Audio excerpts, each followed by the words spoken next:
You know, long before we had empires, before we even had written history, humanity was obsessed with one single massive question. A question that literally shaped entire civilizations. What happens when we die? I mean, for the ancients, this wasn't some casual curiosity. They treated it as the most important mystery of existence, the one question that defined our whole purpose here on Earth. And here's the part that is just mind-blowing. All over the world, in cultures that had zero contact with each other, they all came to the exact same conclusion. Life isn't a straight line that just stops. No, it's a circle. It doesn't end, it just transforms. And it's truly remarkable how widespread this was. In India, of course, they called it samsara, the great wheel of life. In ancient Egypt, they believed the soul journeyed through these other realms with the goal of eventually returning. You had Greek philosophers like Plato and Pythagoras teaching it. Even the Celtic Druids saw it as just a fundamental law of nature. This belief was, well, it was everywhere, which really makes you wonder, how? Well, they weren't just guessing, and they weren't just making up comforting stories. The ancients were incredible observers, and they got this profound idea from the most obvious place possible, the world right there in front of them. I mean, they saw cycles in everything. Every single day, the sun would die in the west, only to be reborn in the east. Every month, the moon would waste away to nothing and then reappear. And of course, every year, the whole world seemed to die in winter, only to burst back into life in the spring. For them, death was never, ever an end. It was always just a transition. So they asked a really simple, logical question. If we are a part of nature, and everything in nature runs on these cycles of death and rebirth, then why on earth would our consciousness be the one exception? Why would we be any different? And this is just brilliant, really. Thousands of years before modern physics, they basically intuited a fundamental law of the universe, that energy is never created or destroyed, it only changes form. They looked at their own awareness, their own inner energy, and figured it must follow that exact same timeless law. But it wasn't just about what they saw in nature. The idea of reincarnation also solved a deep philosophical problem, the problem of fairness. It gave them a framework for cosmic justice in a world that, let's be honest, often seems random and cruel.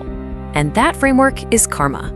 Now, we tend to think of karma as the system of cosmic punishment and reward, but that's really a modern misunderstanding. For the ancients, it was just consequence. Simple as that. Like planting a seed. An action, or even just an intention, is a seed you plant, and that seed will inevitably, eventually, sprout into a future experience. Life wasn't random, it was a process of education. And this way of thinking turns every single life into a classroom, right? I mean, think about it. You don't master a skill on your first try. You have to practice, you fail, you repeat.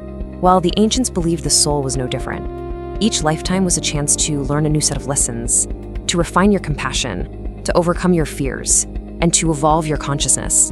So what is it that actually reincarnates? Is it you, your personality, your memories?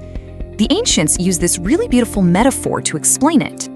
Think of the candle. That's your body, your name, your specific personality in this life. It's temporary. It eventually burns out. But the flame, that core of pure awareness, the energetic pattern of your consciousness, that's what gets passed on to light the next candle. So it's not about your ego living forever, it's about the continuity of consciousness itself. Okay, but here's where the whole story takes a fascinating turn. We might think, wow, living forever through endless lives, that's the ultimate goal. But for the ancients, that was completely backward. Get this, the goal wasn't to keep playing the game of life over and over, it was to win the game and walk away. The ultimate spiritual achievement wasn't to be reborn, it was to become so enlightened that you never had to be reborn again. So why would you want to escape? Because being reborn meant you were still attached. It meant you still had unfinished business. It meant you were still identifying with the temporary candle instead of the eternal flame. True freedom meant realizing you were never just the body to begin with. Now, whether you take all of this literally or you see it as just a powerful metaphor, the idea still resonates so deeply today. It speaks to these experiences and feelings that, well, that a lot of us have but can't really explain. I mean, Think about it for a second. Have you ever felt a kind of wisdom or even a weariness that just doesn't seem to match the number of years you've been alive? That feeling of being an old soul. Or what about this? Meeting a total stranger for the first time and feeling an instant, deep, totally unexplainable connection, like you've known them forever. Or maybe it's a natural talent you just had without having to work for it, or a deep, irrational fear that has no source in this life. The ancients would say none of that is random. It's the echo of the flame, an energetic memory being carried forward. And ultimately, this ancient belief system, it just offers such a powerful perspective. It can turn suffering into a lesson. It forces you to take responsibility for your own reality.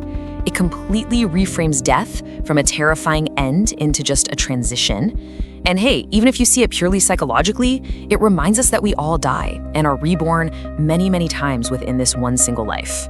So, it leaves us with this huge question to think about. Is this life, this identity you hold onto so tightly, is it just one short chapter? Or is your true self the entire unfolding book?